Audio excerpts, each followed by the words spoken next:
네, 오늘도 수급을 통해서 시장의 힌트를 찾아볼 시간입니다. 오늘 국내 양시장은 하락으로 출발을 한 뒤에 점점 더 낙폭을 키워가고 있는 시장인데요. 이 수급 상황도 엎치락 뒤치락하고 있는 모습입니다. 그런 시장 속에서 외국인들이 집중하고 있는 종목도 함께 체크를 해보도록 하겠습니다.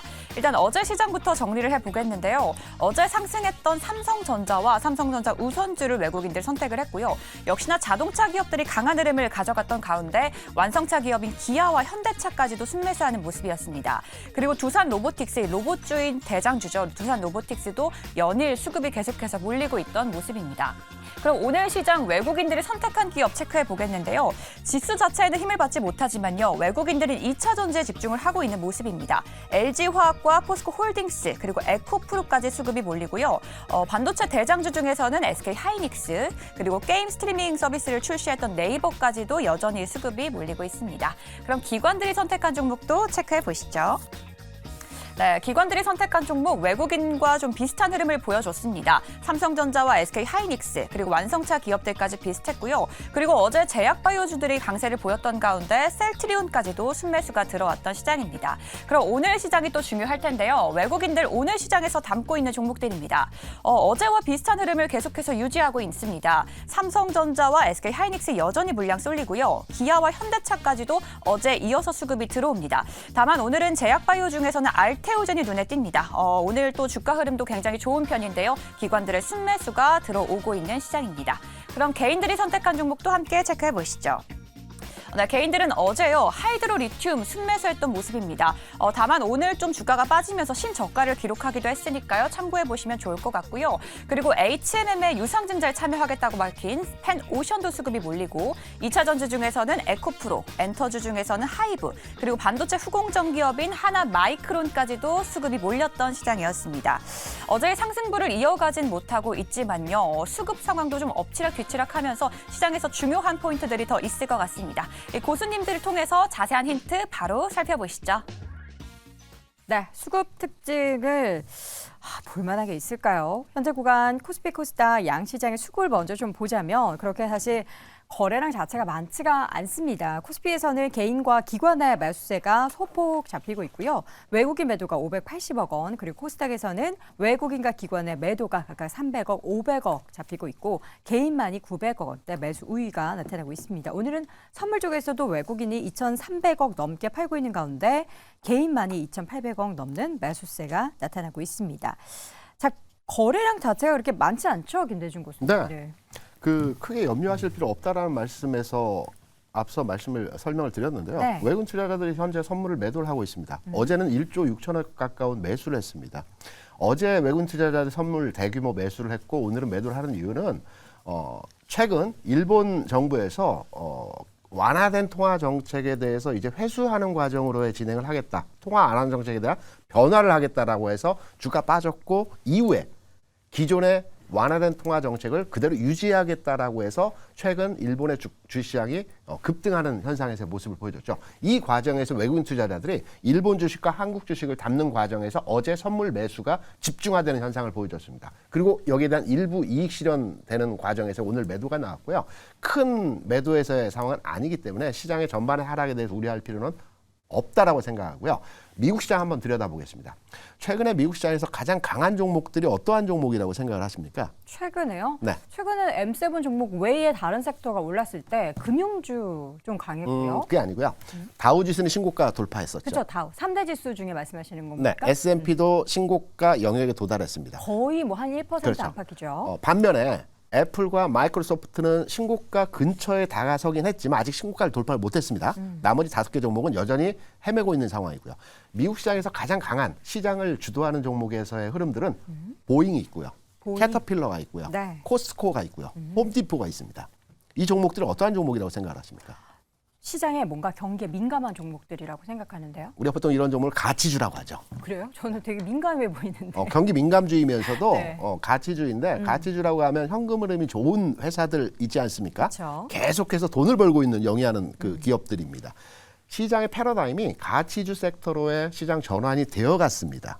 우리 시장에서도 어제 시장의 전반의 흐름들을 보게 되면 또 최근의 상황을 보게 되면 가치주라고 볼 수 있는 철강, 조선, 건설, 유통, 자동차 업종의 종목들이 최근 내에서 강한 흐름에서의 모습을 보여주고 있습니다. 오늘 주가는 빠지고 있습니다. 하지만 시장 내에서 아주 견조한 흐름에서의 모습들을 보여주고 있는 종목은 역시 가치 섹터에 있는 종목들이 흐름이 좀 더 나은 흐름에서의 모습들이 진행이 되고 있습니다. 그렇다면 긴 흐름은 아니겠지만 12월 말 1월 초까지의 시장 흐름에서의 전반의 상황을 판단해 보게 된다면 가치주에 대한 시장 전환의 분위기가 만들어지고 있고요. 이들 종목에 대한 어떤 그 시세 움직임이 진행될 가능성이 아주 높다라는 측면으로 해석이 되고 있습니다. 그래서 단기 구간에서 지수가 빠진다. 이 종목 주식을 지금 팔아야 되는 거 아닌가? 이런 관점으로 대응하기보다는 시장의 질적인 부분이 바뀌었구나. 그래서 종목 선정에 있어서 기존의 성장주나 기술주 중심의 투자를 이루어졌다고 한다면 지금 단기 구간에서 한 열흘 2주 정도에 대한 투자 전망에 있어서는 가치주 섹터로의 투자 전환, 스탠스를 좀 바꿔가는 이러한 맥락으로 접근이 필요한 지점이다. 이렇게 전체 시장에 대한 큰 우려할 필요 없다라는 측면에서의 내용으로 해석하고 판단하고 있습니다. 네, 오늘 시장이 10시 구간에서 11시 넘어서면서 참 롤러코스터를 타네요. 지금은 낙폭을 또 줄여가고 있습니다. 코스피 지수가 0.8%까지 1% 넘게 밀렸었던 지수가 낙폭을 좀 줄여가고 있고요. 둘이 똑같네요. 코스닥도 0.78%. 지금 코스닥이 조금 더 먼저 낙폭을 줄여내고 있는 모습들이 포착이 되고 있습니다. 이게 뭔가 재료 소멸이라고 봐야 하는지 아니면은 어떤 실망 매물이 지금 출회가 되고 있는 건지 그 해석하기가 참 쉽지가 않은 것 같은데 오늘 수급의 어떤 변화 태보고서 보고 있습니까? 일단 지금 보고 있는데 제가 우려했던 부분은 혹시나 어제 이제 좀 선물 시장에서 외국인이 대량으로 매수로 끌어올리는 모습을 보였고요. 그러면서 네. 프로그램 매수가 엄청나게 들어왔었습니다. 근데 지금 오늘 같은 경우에는 그 부분이 약간 되돌림이 있긴 합니다. 하지만 그 부분에서 어제 상승분을 다 토해낸 건 아닌 상황이고요. 그리고는 지금 무엇보다도 제가 주목하고 있는 거는 삼성전자를 지금 그래서 많이 빼고 있냐라는 부분을 보셔야 됩니다. 어제 삼성전자가 꽤나 많이 상승을 했거든요. 근데 그 부분에서 오늘 보시면 삼성전자가 지금 0.4% 정도 하락을 하고 있는 모습입니다. 그래서 이 부분은 결국 마이크론의 실적 발표도 있겠죠. 하지만 추가적으로 우리나라에 관련돼 가지고는 지금 외국인들의 투심이 그렇게 나쁘지 않은 상황이다라는 점에 주목할 필요가 있다고 말씀을 드리고 싶습니다. 특히 어제 같은 경우에는 미국에 상장되어 있는 ETF 중에서 FXI라는 ETF가 있는데 그 ETF는 중국, 홍콩에 상장되어 있는 대형주들을 거래하는 ETF인데 그게 연일 신저가를 쓰고 내려가고 있는 모습을 보이고 있거든요. 그런데 이런 부분에서 지금 신흥국 중에서도 한국, 특히 반도체 업종에 대한 외국인들의 매수는 계속해서 유효하기 때문에 이런 부분에서 큰 걱정은 안 하셔도 될 것 같다라고 말씀을 드리면 좋을 것 같습니다. 네. 자, 오늘 그럼 수급 특징주 하나씩 꼽아보도록 하겠습니다. 소영주 고수님, 어떤 종목을 좀 눈여겨보고 개인적으로 계실까요? 루닛이라는 종목을 한번 선택해 보았습니다. 예, 그렇습니다. 워낙 또한 비상장 주식에도 많이 사랑을 받았고 또 많은 사람들에게 관심 있는 종목이 있고 얼마 전에 기본적으로 이 루닛이 1대1 무증까지 완료한 상태입니다. 이번에 디지털과 함께 기본적으로 세포 치료제 개발에 나섰다는 소식이 있습니다. 단기적인 상승에 따른 부담감에 따라서 기술적으로 내려가는 모습을 보이고 있지만 현재 84,100원대는 상당히 좋은 모습을 보이고 있습니다. 기본적으로 국내 의료 시장의 루닛의 수급이 이루어진다면 특히 의료 시가의 루닛이 공급이 이루어진다면 이 주가는 또다시 상승할 수 있는 구간에 진입할 수 있고 2024년 1월 달 특히 호주 시장도 열릴 수 있기 때문에 이 두 시장이 같이 열리게 된다면 루닛의 주가는 올라갈 가능성이 있습니다. 특히 FTA 승인을 받은 기업이기 때문에 북미 시장 진출에도 용이하고 현재 미국 시장에서 한국 시장보다 더 많이 사랑을 받는 주식이 루닛 종목이기 때문에 현재 84,500원대의 주가는 상당히 매력적이다 이렇게 말씀드리겠습니다. 네. 알겠습니다. 루닛을 꼽아주셨는데 사실 그 의료 AI 관련해서도 굉장히 또 올 한해 수익을 많이 안겨줬던 종목이기 때문에 다시 한번 소영주 고수님의 탑픽 종목이라는 점을 여러분 염두에 두시기 바라겠고요. 김장리 고수님. 네.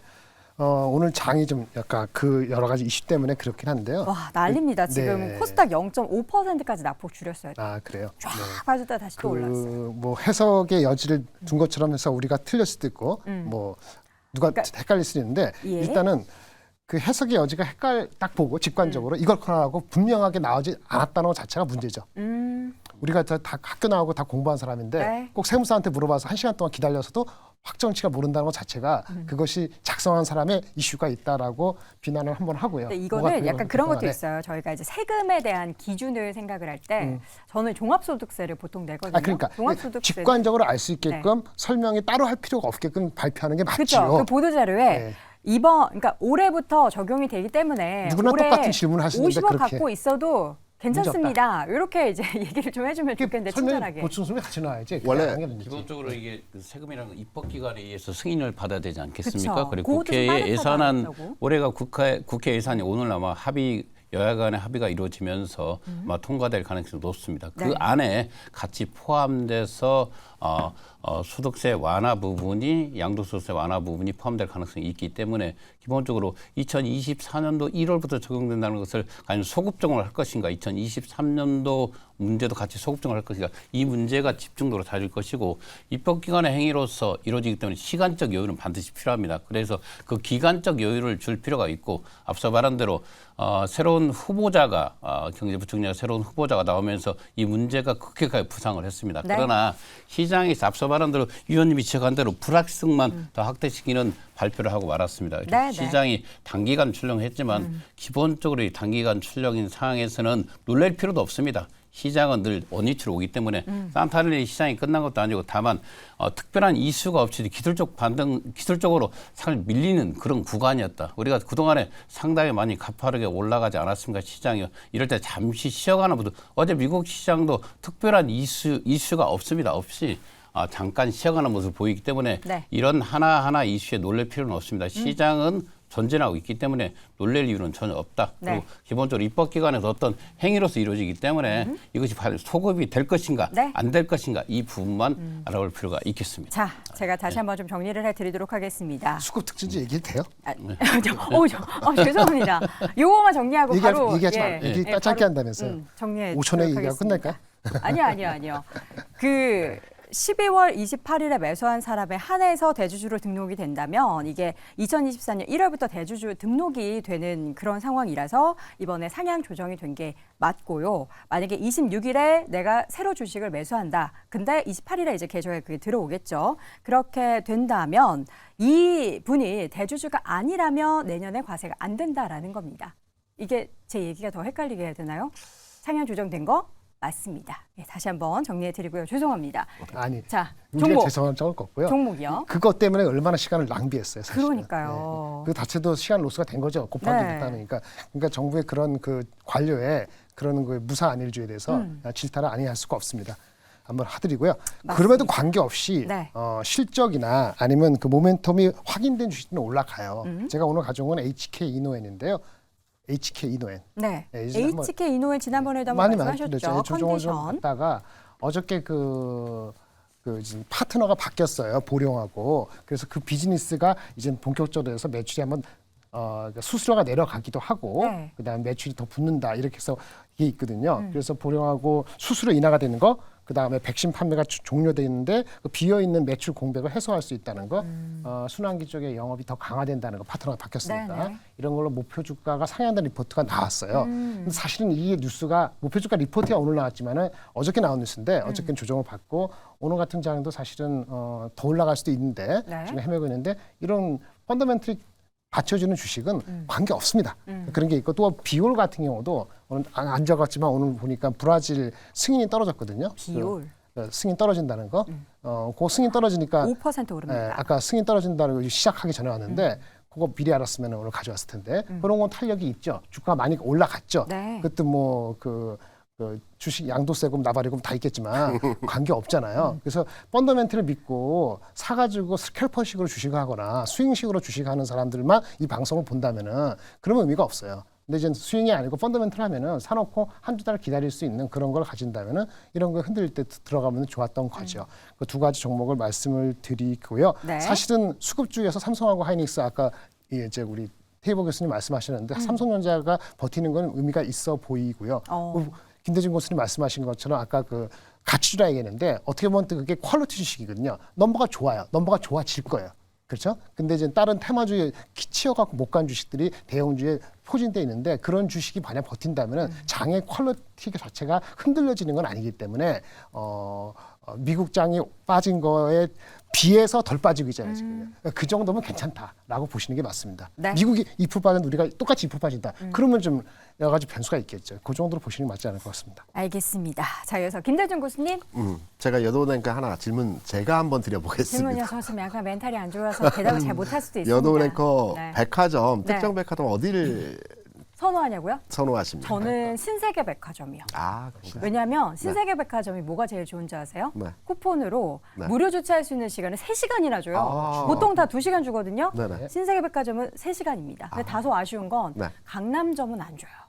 거기가 교통체증이 있어서. 거기는 복잡하니까 예. 현대백화점도 잘 안 줄 거예요. 강남점 매출이 좋았다라고 네. 하던데. 아무튼 오늘 이제 제가 토픽 종목으로 말씀드릴 업종은 백화점 유통주입니다. 어떤 종목이죠? 현백입니다. 현대백화점. 더현대 제가 어제도 갔거든요. 더현대백화점 네. 그 위에 식당가 있잖아요. 되게 이례적으로 거기는 거의 10시까지 영업을 합니다.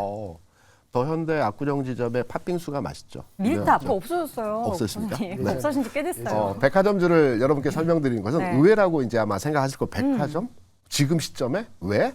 라고 많이들 생각하실 수 있습니다. 네. 제가 앞서 이제 가치주에 대한 이제 흐름들을 이제 한번 설명을 드렸죠. 유통 업종도 가치 섹터에 포함되어 있는 종목입니다. 기업 가치 측면에서 그 내재 가치를 판단해 보게 되면 굉장히 저평가죠. 현대백화점 같은 경우 PBR이 0.2 수준이고요. 2018년도에 주가가 12만 원 수준이었는데 이때 매출이 대략 한 2조 원 규모였습니다. 지금 매출 규모는 4조나 5조 수준에서 왔다 갔다 합니다. 그런데도 불구하고 주가는 5만 원 수준입니다. 그럼 저평가 맞겠죠. 그리고 앞서 말씀드린 대로 수급적 측면보다는 시장의 패러다임이 바뀌고 있다는 측면에서 그 가치 섹터에서 아직 움직이지 않고 있는 유통 업종의 백화점주 거래량 그렇게 많지가 않습니다. 그래서 일부분씩의 접근으로 한번 노려볼 수 있는 백화점 관련주 중에서 현대백화점 우리가 한번 관심을 가져보자라는 측면에서 소개를 해드립니다. 현대백화점 하나 질문인데 백화점이 보통 의류 판매하고 네. 명품도 많이 파잖아요. 네. 일반적인 것들은. 네. 어제 갑자기 생각나서 그러는데 쿠팡이 네, 그 파페치인가 뭐 이상한 회사 팥패치. 네네네. 그것을 인수했다 그러잖아요. 네. 망해난 회사를. 백화점을 좀 지향한다고 하더라고요. 온라인 명품을 판다 그러는데 네. 그게 혹시 나중에 장기적으로 그 혹시 명품 판매에 영향은 없을까요? 지금 현재 그 온라인을 통해서 네. 명품 파는 그 저기 있죠. 사이트가 있죠. 조그만 것 네네 있는데 쿠팡에서 그 저기 진행하고 있는 부분은 좀 더 지켜봐야 될 것 같습니다. 아직 지켜보자. 가시적인 성과에 대한 도출이 나타날 수 있는 지점이 아니기 때문에 좀 더 앵커니한테 물어보죠. 온라인은 사겠냐고. 백화점에 안 가고 저는 명품을. 원래 요새 오프라인 백화점에서 물건을 전혀 사지 않아요. 그래서 온라인으로 사겠냐. 온라인으로 많이 삽니다. 쿠팡이 만약에 파워패치 해가지고 들어오면은 조금 싸고 소싱하고 쿠팡이 팥패치를 해서는 아니고요. 원래 제가 파워패치를 굉장히 좋아해요. 팥패치 뭐 그 또 M으로 시작하는 또 있어요. 네. 그런 업체를 굉장히 선호합니다. 유럽기업 굉장히 싸고 우리나라 그 일반 오프라인 명품과 대비해서 제품 수도 유럽에도 나와 있는 제품 가격적인 선호도 있습니까? 가격도 세일을 해주거든요. 그러면 영향 저쪽에 있겠네. 발라니가 뭐 이상한 데서 연초 영향을 받고 저쪽에 영향이 있겠네. 그럴 수도 있죠. 네. 근데 그런 반란 이런 사이트도 그런 핫패치나 또 연동이 되는 그런 부분도 좀 너무 많이 하네요. 제가 네. 쇼핑 마니아가 좀 티가 납니다. 자, TMI로 전달드렸고요. 현대백화점을 말씀해 주신 겁니다. 테이블 고수. 저는 오늘 같은 경우에는 셀트리온을 좀 말씀을 드리려고 셀트리온. 하는데요. 지금 어찌 보면은 삼성전자가 안 빠지고 버티고 있습니다. 만약에 if 삼성전자가 빠졌다 그러면은 그럼 다시 또 뭔가 또 들어오는 그런 수급이 있을 수 있는데 지금은 삼성전자가 버티는 상황에서 그러면은 삼성전자가 더 갈래? 그럼 그건 또 막혀 있거든요. 그러니까 앞으로 보시면은 우리가 올해 연말 내년 상반기 기준에서 지금 나스닥이 비싸다, 더 못 간다 이런 얘기가 계속 나오는데 그 상황에서도 삼성전자는 버티네, 코스피는 안 빠지네. 그러면은 다시 우리나라장에서는 수급적인 논리가 이야기가 나올 거고 대형 신규 상장주가 이미 오를 만큼 오른 상황에서 특히 에코프로 머티 같은 경우에는 이제는 MSCI 이슈만 나오면 이제 끝날 거예요. 그러면 또 이야기가 나오는 거는 그러면 수급을 또 블랙홀로 빨아갈 수 있는 기업이 어디가 있을 것인가라는 것에 대해서 사람들이 집중을 하게 될 것이고 최근에 셀트리온이 합병 이후에 좋은 움직임을 보이고 있습니다. 근데 이 논리의 베이스에 깔려 있는 것은 셀트리온 헬스케어의 시가총액이 엎어지면은 그러면은 코스피백을 추종하는 자금이 셀트리온을 또 확대해서 매수를 해야 될 것이다라는 그런 기대감 때문에 지금 셀트리온의 주가가 오히려 수급을 타면서 더 좋은 흐름을 보이고 있다. 그리고 이 점에서는 우리가 수급 특징으로 조금 지켜봐야 되지 않을까라고 생각을 하고 있습니다. 네, 알겠습니다. 이렇게 해서 전반적인 수급 특징주 하나씩 모두 꼽아봤고요. 다시 한번 내분의 종목 정리해드리겠습니다. 자, 먼저 김장렬 고수 HK 이노엠 말씀해 주셨고요. 김대중 고수의 현대백화점, 소영주 고수의 루닛, 마지막으로 셀트리온, 테이블 고수가 제시를 했습니다. 네, 오늘 젠탑5 함께하고 있습니다. 이어지는 2위 주제 확인해 보시죠.